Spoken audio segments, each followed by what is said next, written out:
दोस्तों नमस्कार, स्वागत है आपके अपनी यूट्यूब चैनल बेस्ट एग्रीकल्चर में। दोस्तों मैं हूं अरविंद यादव और दोस्तों डेली की तरह फिर मैं हाजिर हूं आपको एक नया वीडियो लेकर, जो कि दोस्तों 12th एग्रीकल्चर के subject animal husbandry chapter number 7।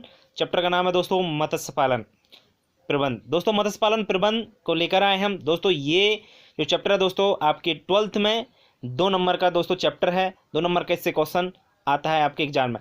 दोस्तों अगर आप हमारे यूट्यूब चैनल पर नए हैं तो आप हमारे यूट्यूब चैनल को दोस्तों सब्सक्राइब कर लीजिए। दोस्तों आज हम आपको बताएंगे मछलियों के बारे में, मत्स्य पालन के बारे में, जो कि बहुत ही महत्वपूर्ण क्वेश्चन है। दोस्तों इससे बात करते हैं दोस्तों चैप्टर नंबर 7 की। चैप्टर नंबर 7 है मत्स्य पालन प्रबंध। और सबसे पहले दोस्तों जानते हैं हम 4 देसी तथा 4 विदेशी मछलियों की प्रजातियों के नाम। दोस्तों देसी और विदेशी जो मछलियाँ होती हैं, उन प्रजाति जो नस्लें होती हैं, उनके नाम हमको याद होना चाहिए दोस्तों। तो हम बात करते हैं दोस्तों देसी मछलियों की। तो देसी मछलियाँ दोस्तों कतला, रोहू, कालबासु होती है दोस्तों, और मृगाल। मृगाल नहीं होती दोस्तों, मृगाल होती है, ध्यान रखना। ये आप गलत टाइप हो गया थोड़ा सा, आप लोग ध्यान रखें दोस्तों। कतला, रोहू, कालबासु और मृगाल, ये आपकी दोस्तों देसी मछलियाँ हैं, जो कि बहुत ही महत्वपूर्ण है दोस्तों। नेक्स्ट है दोस्तों दूसरा विदेशी मछलियां हैं। कौन कौन सी आपकी देख लीजिए, मिरर कार्प, चर्म कार्प, ग्रास कार्प और सामान कार्प। ये दोस्तों आपकी विदेशी मछलियां हैं। दोस्तों कई बार ये क्वेश्चन पूछा गया है कि 2 देसी और 2 विदेशी मछलियों के नाम, इसलिए मैंने दोस्तों 4 मछलियां रखी कि आप अगर 1-2 भूल भी जाएं तो कम से कम आपको 2 तो याद ही बनी रहे। दोस्तों ध्यान रखना, कतला, रोहू, कालबासु, मृगाल, ये आपकी देसी मछलियाँ, और विदेशी मछलियाँ मिरर कार्प, चर्म कार्प, ग्रास कार्प और आपकी सामान कार्प, ये हैं दोस्तों आपकी विदेशी मछलियाँ। अब बात करते हैं दोस्तों, ये तो आपको याद हो गई होंगी देसी विदेशी। अब बात करते हैं कि आप मछली पालन करते हो तो आपको मछली पालन से क्या लाभ होता है। दोस्तों कई बार ये भी क्वेश्चन पूछा जा चुका है, ये 2017 में दोस्तों क्वेश्चन पूछा गया था, ये कि बहुत ही महत्वपूर्ण क्वेश्चन है दोस्तों। तो इस बारे में जान लेते हैं कि मछली पालन के लाभ क्या हैं। निम्नलिखित लाभ हैं दोस्तों। जब हम लिखते हैं एग्जाम में तो हमको ये लाइन लिखनी होती है, मछली पालन के या किसी की पूछा जाए उसके लाभ निम्न है या निम्नलिखित है। दोस्तों नंबर 1 है मछलियों से एक उत्तम, मछलियाँ जो है मस्जिद नहीं है दोस्तों, मछलियाँ एक उत्तम भोज पदार्थ होने के कारण खाद्य पदार्थ उपलब्ध होना। दोस्तों मछलियाँ उत्तम भोज पदार्थ होने के कारण इनसे हमको खाने के रूप में इनका प्रयोग किया जाता है, तो खाद्य पदार्थ इनसे हमको उपलब्ध हो जाता है। गलत टाइप हो गया, मस्जिद को मछली कर लीजिए।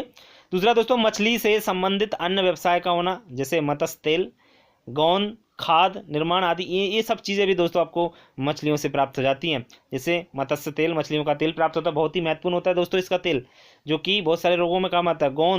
कौन भी बनाई जाती है दोस्तों मछलियों से। खाद आप लोग जानते हैं, इनकी बीट से खाद भी बनाई जाती है, जो कि आप खेत में प्रयोग करते हैं।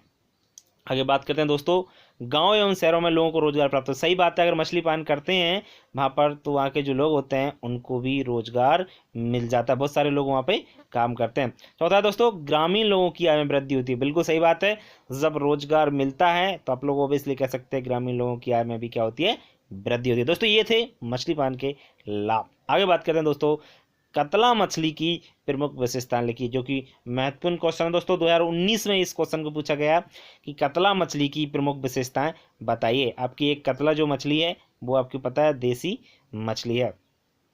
दोस्तों इस मछली की विशेषताएं निम्न है।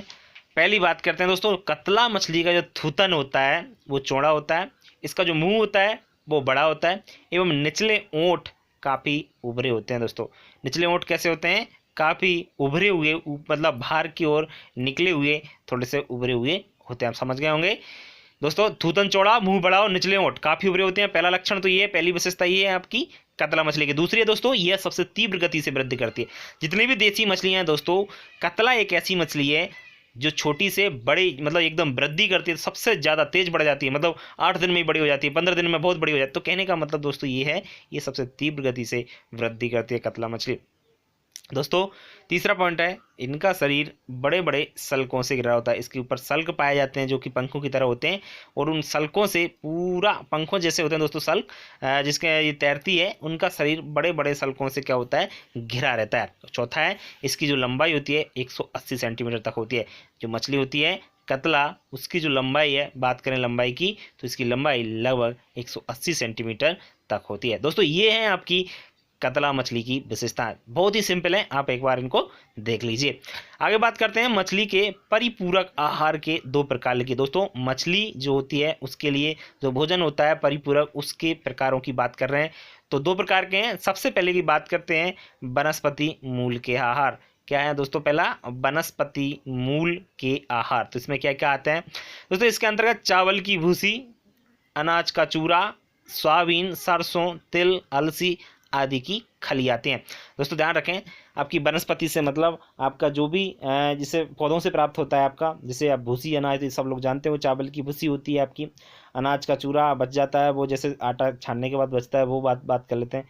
सोयाबीन, सरसों में जो भी तेल वाली फसलें होती हैं, तेल निकालने के बाद जो बचा हुआ पदार्थ वो खली होता है। तो ये सभी भी वनस्पति मूल के आहार जो कि मछलियों के लिए होते हैं। दूसरे हैं दोस्तों जंतु मूल के आहार।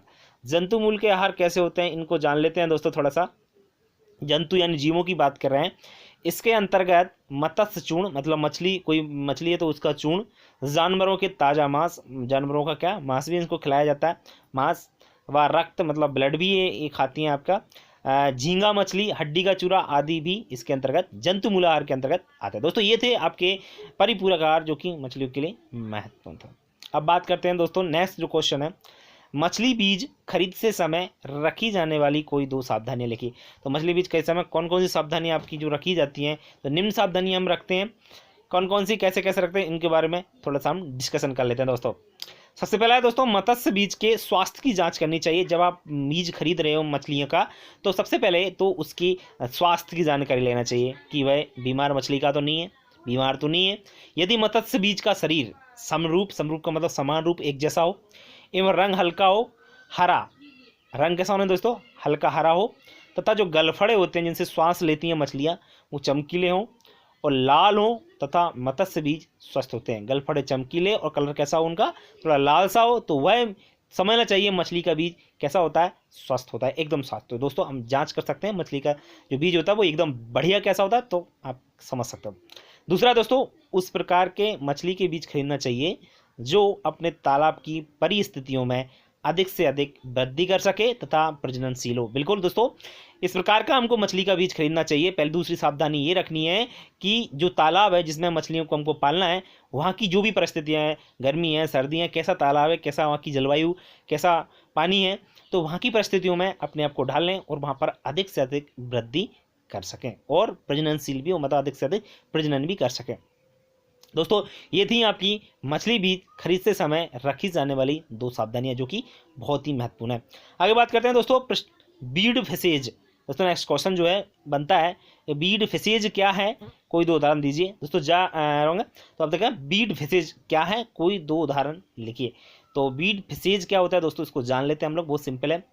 ऐसे अवांछित मछलियां, ऐसी अवांछित, अवांछित का मतलब फालतू कह सकते हैं, जो वृद्धि कर अन्य मछलियों को खाती हैं। ऐसी अवांछित मछलियां जो वृद्धि करके अन्य मछलियों क्या कर जाती हैं? खा जाती हैं, या भोजन के लिए प्रतिस्पर्धा में पीछे छोड़ देती हैं, या क्या करती हैं आपकी जो भोजन होता है वो पहले खा जाती हैं, मतलब उनको प्रतिस्पर्धा करती हैं उनसे और उनको क्या करती हैं? पीछे छोड़ देती हैं। वो क्या कहलाती हैं दोस्तों? बीड फिशेज कहलाते हैं। को डेफिनेशन समझ में आई होगी दोस्तों। उदाहरण देख लीजिए, चाइनीज सिल्वर कार्प दोस्तों, तो आपने जाना रोहू कार्प, चन्ना और बार्ब कार्प आदि, ये दोस्तों ये कौन सी मछलियाँ होती हैं आपकी? उदाहरण है बीड फिशेज के। आपको समझ में आया होगा दोस्तों ये एक, तो आपको बीड फिशेज का मतलब समझ में आया। एक बार बता देता हूँ दोस्तों, अवांछित मछलियाँ जो वृद्धि कर अन्य मछलियों को खाती हैं या भोजन के लिए क्या करती हैं? प्रतिस्पर्धा करती हैं, पीछे छोड़ देती हैं, वही दोस्तों क्या कहलाती है? बीड फिशेज कहलाती है। उदाहरण आपको समझ में आ गए होंगे। अब बात करते हैं दोस्तों नेक्स्ट जो क्वेश्चन है, रोहू मछली की विशेषताएं लिखिए। रोहू मछली, जैसे कतला मछली की जिस तरह से विशेषताएं थी, रोहू मछली की विशेषताएं भी दोस्तों बहुत ही महत्वपूर्ण है। ये जो क्वेश्चन है दोस्तों कई बार इसको भी पूछा जा चुका है। इसकी बात करते हैं दोस्तों, रोहू मछली की जो विशेषताएं हैं वो निम्नलिखित हैं, निम्न प्रकार ये आपको लिखना होता है। तो पहली बात करते हैं दोस्तों, यह जो मछली है यह है कतला के बाद दूसरी सबसे तेज चलने वाली मछली के। तो दोस्तों पहली तो कतला ही सबसे तेज वृद्धि करती है, लेकिन उसके बाद दूसरा नंबर आता है दोस्तों आपकी रोहू मछली, जो कि दूसरे नंबर पर आपके तेज चलने वाली एवं दूसरी वृद्धि करने वाली आपकी नस्ल है। नंबर दूसरा पॉइंट है दोस्तों, इसका शरीर लंबा होता है तथा इसकी निचली सतह पर क्या होते हैं, नीले या भूरे रंग की होती है। जो इसकी निचली सतह होती है वो इसका कलर कैसा होता है, नीला या भूरा रंग का इसका कलर होता है, निचली सतह होती है दोस्तों। तीसरा है दोस्तों, इसके सल्क जो होते हैं धूसर या काले रंग के होते हैं। सल्क जो होते हैं दोस्तों, इससे जो ढका रहता है आपका इसका शरीर, वो पंख जैसे होते हैं, वो कैसे कलर के होते हैं आपका, काले रंग के। दोस्तों ये है आपकी रोहू मछली की निम्न विशेषता, जो कि बहुत ही महत्वपूर्ण क्वेश्चन है दोस्तों। अब बात करते हैं आगे, हाइपोफाइजेशन तकनीक क्या है। एक तकनीक है, टेक्नोलॉजी है दोस्तों, हाइपोफाइजेशन। तो ये क्या होती है, इसको थोड़ा सा हम लोग जान लेते हैं। सबसे पहले दोस्तों, पीयूष ग्रंथि द्वारा स्रावित, इसकी एक पीयूष ग्रंथि होती है, इसके बारे में आप जानते हैं, इसको मास्टर ग्रंथि के नाम से भी जाना जाता है। जो ग्रंथि होती है से स्रावित लैंगिक हार्मोन, जिसमें फॉलिकुलर स्टिमुलाइजिंग हार्मोन एवं यूटिलाइजिंग हार्मोन आते हैं। इसके अंतर्गत कौन कौन से हार्मोन आते हैं, ध्यान रखना, दोनों हार्मोन का नाम स्टिमुलाइजिंग हार्मोन और यूटिलाइजिंग हार्मोन आते हैं। मछलियों के लैंगिक अंग को परिपक्व होने एवं इसको प्रेरित करते हैं। इस उत्प्रेरण द्वारा प्रजनन को ही हाइपोफाइजेशन तकनीक है। कुछ नहीं है दोस्तों, सिंपल सी बात ध्यान रखना आपको, क्या है कि ये सिर्फ आपका जो प्रजनन होता है उसको प्रेरित करने की एक टेक्नोलॉजी है। इसमें क्या होता है सिर्फ इतना ध्यान रखना, पीयूष ग्रंथि से क्या निकलते हैं, दो हार्मोन निकलते हैं, नामों का याद रखना, फॉलिकुलर स्टिमुलाइजिंग हार्मोन और यूटिलाइजिंग हार्मोन। ये दोनों हार्मोन्स क्या कहते हैं, मछलियों के लैंगिक अंग को परिपक्व करते हैं, मतलब मैच्योरेट बनाते हैं, एवं जो आपका प्रजनन तो उसको क्या करते हैं, प्रेरित करते हैं, जिससे प्रजनन की क्रिया हो, उत्प्रेरण होता है। इसी तकनीक को हाइपोफाइजेशन तकनीक कहा जाता है। बहुत ही सिंपल है। अब बात करते हैं दोस्तों, मछली एक पौष्टिक पदार्थ है कैसे। क्वेश्चन बन जाता है कभी कि मछली जो है वो पौष्टिक पदार्थ है, लेकिन है कैसे, सब लोग समझते हैं दोस्तों। वो सिंपल सी भाषा में आपको बता देता हूँ। तो मछलियाँ जो होती हैं उनमें उच्च गुणवत्ता वाला जो होता है जंतु प्रोटीन पाया जाता है, वो भी 15 से 19%। और दोस्तों इसमें काफ़ी मात्रा में भी वसा भी पाई जाती है, मतलब फैट भी परसेंट पाया जाता है और प्रोटीन परसेंट भी पाया जाता है। दोनों मात्रा में, अच्छी मात्रा में इसमें मछली में पाए जाते हैं। इसमें विटामिन सी भी पाई जाती है, उचित मात्रा में खनिज लवण भी पाए जाते हैं। इसलिए दोस्तों मछली को पौष्टिक पदार्थ कहते हैं। समझ में आया होगा आपको। एक बार और देख लेते हैं हम। मछलियों में उच्च गुणवत्ता वाला जंतु प्रोटीन कितना प्रतिशत, 15 से 19%, और काफ़ी मात्रा में उसमें फैट पाई जाती है। जब ये चीज़ें पाई जाती हैं तो इसमें विटामिन सी भी पाई जाती है, खनिज लवण जो होते हैं, मिनरल्स भी उचित मात्रा में आपको मिल जाते हैं मछली में। तो इसीलिए हम कह सकते हैं कि अतः मछली एक पौष्टिक भोज्य पदार्थ है दोस्तों। इसलिए मछली को आप खाद्य खाने के रूप में इसका प्रयोग किया जाता है। दोस्तों ये आपकी मछली एक पौष्टिक पदार्थ है कैसे, इसके बारे में आप लोगों ने समझा और जाना। कहीं किसी को प्रॉब्लम नहीं होना चाहिए। अब आगे बात करते हैं। नेक्स्ट जो क्वेश्चन है दोस्तों, बहुत ही सिंपल क्वेश्चन है, समझ लेते हैं। भारतीय मछली की 4 जातियों के नाम एवं भोजन की प्रकृति लिखिए। भारत की मछलियों की जो 4 जातियों के बारे में आपको बताना है, उनके नाम और उनकी भोजन की। ये क्वेश्चन दोस्तों अभी पूछा गया है 2020 में, 2020 के जो आपके 12th के एग्जाम हुए उनमें भी ये क्वेश्चन पूछा गया है। तो दोस्तों इसको भी हमने रखा है। बहुत ही महत्वपूर्ण क्वेश्चन दोस्तों हम लेकर आए थे। 2-2 नंबर के क्वेश्चन है दोस्तों, 2 नंबर के क्वेश्चन एग्जाम में आना ही आना है। मैं आपको गारंटी कह सकता हूँ ये 4 से 5-7 जो क्वेश्चन मैंने आपको पढ़ाए हैं, इन्हीं में से आपको 100% क्वेश्चन मिलेगा। आप लोग बस याद कर लीजिए इन क्वेश्चनों को, बस समझ तो आपने लिया ही है, बस आपको एक बार रिविजन करने की जरूरत है। तो समझ लीजिए इस क्वेश्चन को। मछली की जाति की बात करते हैं और भोजन की प्रकृति। सभी देसी हैं, मछली भारतीय है दोस्तों। रोहू की बात करें तो रोहू आपकी भोजन की प्रकृति क्या खाती है, कीचड़, जलीय पौधों की पत्तियां, ये इसका भोजन है रोहू का। परही जो मछली होती है दोस्तों, परही की जो मछलियां खाती है, ये अन्य छोटी मछलियों को खा जाती है दोस्तों। ये अन्य छोटी मछली इसका भोजन है। टेंगरा जो मछली है दोस्तों, ये छोटी मछलियों को खा जाती है, और झींगे जो होती है ना उनको भी खा जाती है। मतलब खा जाती का मतलब ये है कि उनका ये भोजन है, इनकी भोजन की प्रकृति है। टेंगरा मछली की भोजन की प्रकृति क्या है आपको समझ में आई, छोटी मछलियाँ और झींगे। और सिंगी जो मछली होती है उसकी जो आपकी भोजन की प्रकृति है वो है कीचड़ भी खा लेती है। तो शैवाल जो होते हैं आपकी, आपने देखा होगा, वो भी खाती है। और मछलियों के जो अवशेष टूटे फूटे आपके जो सल्क होते हैं वो सड़ जाते हैं, खा जाते हैं, तो उनको भी ये खा लेते हैं, मतलब मल पदार्थ को भी ये खा जाती है सिंगी मछली। तो ये है दोस्तों आपकी रोहू, परही और टेंगरा और सिंगी, चारों मछलियां और भोजन की प्रकृति आपने जानी ली दोस्तों। आज के लिए इतना ही, मतलब ये चैप्टर आपका कंप्लीट हुआ है। कल हम नेक्स्ट चैप्टर लेकर आएंगे दोस्तों। हमारा वीडियो आपको कैसा लगा ये कमेंट बॉक्स में लिख के जरूर बताएं दोस्तों। अपने नोट्स आप रेगुलर बनाते चलिए। हम पूरे वीडियो आपको, पूरे जितनी चैप्टर हैं दोस्तों, रेगुलर पढ़ाते चल रहे हैं। आप लोग बस ध्यान रखें कि वीडियो को पूरा देखा करें और अच्छी तरीके से इसको समझा करें। कहीं आपको प्रॉब्लम्स आए, डाउट आपको लगे, तो ज़रूर आप हमारे कमेंट बॉक्स में लिखकर हमसे पूछ सकते हैं।